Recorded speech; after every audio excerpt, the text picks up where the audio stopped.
Hey y'all, it only takes 260 TikToks for the TikTok algorithm to get to know you. That's right, you can be addicted to TikTok in less than 35 minutes. That's almost as good as playing Restaurant City.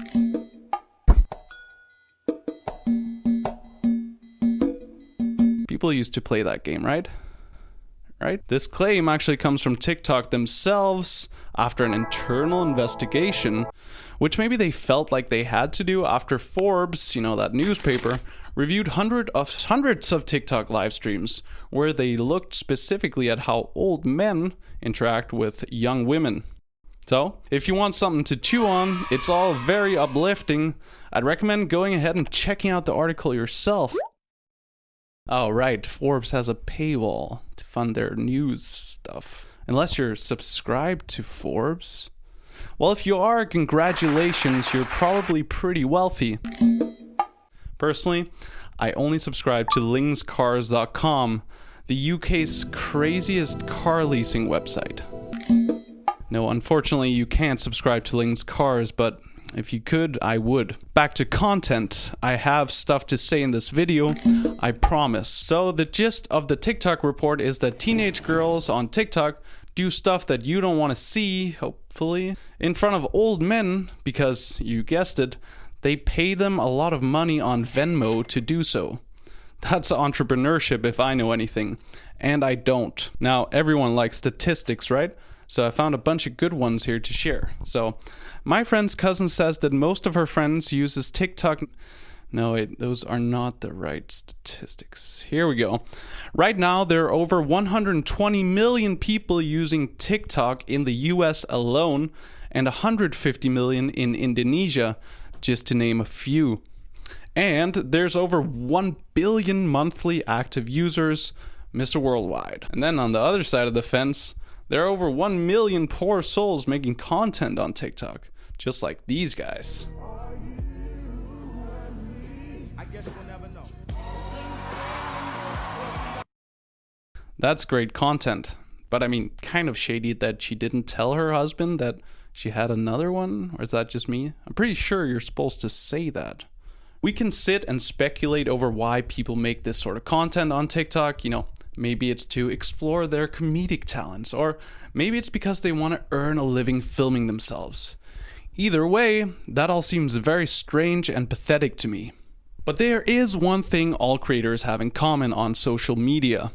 We're all trying to get the various algorithms to promote our content. And oh boy, do I hate working for the algorithm. And believe it or not, TikTok creators aren't just teenagers dancing in front of their phones in front of old men, or parents counting babies or whatever. There's actually a lot of different content on the platform. There's even journalism and news content on there. Some good, some bad, and some I just can't even describe. Once upon a time, people got their news from physical newspapers. Is that right? Yes, their dog Chestnut would bring it in from the curb and everyone would enjoy their orange juice or whatever. But now, most of us get our information online. And a lot of it comes from these random content creators on TikTok or Instagram or Facebook or YouTube or lingscars.com or wait, what? Fun stuff. Ling speaking? Is this actually news? No, wait, I don't think that's news. No, news is people in TV suits. News is articles and reporting and people in suits on TV talking about headlines and newsworthy information. Well, that's what we used to call news anyway. All these things seem to have been put under the umbrella of mainstream media now. News today seems just as likely to come from some random person filming themselves in a vertical aspect ratio. In fact, in 2024, hey, that's this year, just around 29% of people get most of their news from social media. That means that these days, news can also be a guy on YouTube talking about TikTok who has no integrity, no morals, no standards, and 3 friends though. However, I do have credentials. Soon. I'm currently writing my master's thesis on journalism and AI, so I will be a master soon. And one thing I've learned is that AI algorithms have transformed, shaped, revolutionized, disrupted, created, also formed, framed, and sculpted, even redeveloped journalism and news. Now, did I need to use all those adjectives? No. But AI technology, like the AI that promotes certain videos over others on TikTok, is like nothing we've ever seen before technology-wise. Did I say that right? The very nature of how it works is actually fundamentally different, and that's a big deal. Let's compare AI technology to the good old printing press, actually. Because back in the day, the printing press was also a very fundamental technology that revolutionized how we spread information. What do you think? Does that look pretty smooth? Very nice. These are Gutenberg lollipops. How about a lick?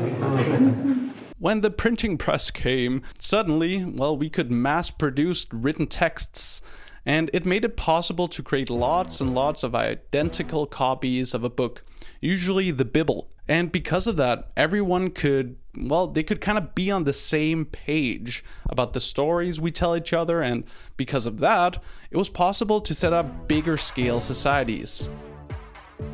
Everyone was on that same page I was talking about just before. Eventually, that allowed for bigger democracies because suddenly people in Kingsbridge, England, suddenly knew what was going on in the political circles in London, England. And they could strike or vote or whatever. I don't know what they do. And the same goes for radio and television as technologies. The better we eventually became at distributing information, the easier it was for us to set up bigger scale societies, bigger democracies, also bigger dictatorships, you name it. But even though the printing press and radio and TV and so on redefined our societies over the past 500 years, fundamentally, throughout every step of the process of creating and circulating information, it was still us humans making the decisions on what to write about and how to and where to disseminate it. Like, take a copy of Grey's Anatomy. No, not that one. Yeah, this one. No, wait, it was that other one. Well, it wasn't written by itself, but by this guy. I think his name was Anatomy. He wrote it himself, and his publishers, they chose where to publish it themselves. The whole thing was controlled by human beings, living organic people. You see where I'm going with this? For the first time in the history of the universe, maybe, we're not making the decisions on what information is being created and spread. Well, how it's being spread. AI works as an independent agent now that can make its own decisions and create its own ideas. And oh boy, that's something new, is it not? Now, if you're skeptical about AI being able to come up with its own ideas and not just mix a bunch of stuff it found on the internet, look at this recent study from Stanford University. It found that large language models, like ChatGPT, could come up with more new ideas and innovative ideas than academic researchers. Shit. That's not good. Or in 2016, the AI computer AlphaGo beat the Michael Jordan of Go, Lee Sedol, in the traditional Chinese board game where you need to be super creative to win. Some have even argued that Lee Sedol was a mix of MJ, Michael Jordan, and Roger Federer. The Fed guys, the Fed man. So for people getting all their info on TikTok or YouTube or whatever, the AI is always choosing what you're going to see. And here's where the not so good thing happens. Because the AI algorithm, well, it chooses it kind of based on engagement metrics and not truth and not facts or whatever you want to call it. AI is basically the ultimate people pleaser. And if the AI algorithm thinks you're going to like a certain TikTok, it'll choose to show you that one. We've all heard about echo chambers and filter bubbles at this point, and I don't want to talk about it anymore, except I am talking about it right now. And the point is, TikTok can do that flawlessly now in just about 260 videos, according to themselves. Just FYI here, the next part is going to be a bit hard to make jokes about because, yeah, it's kind of depressing. But yeah, here's how new infotech AI can really backfire on us.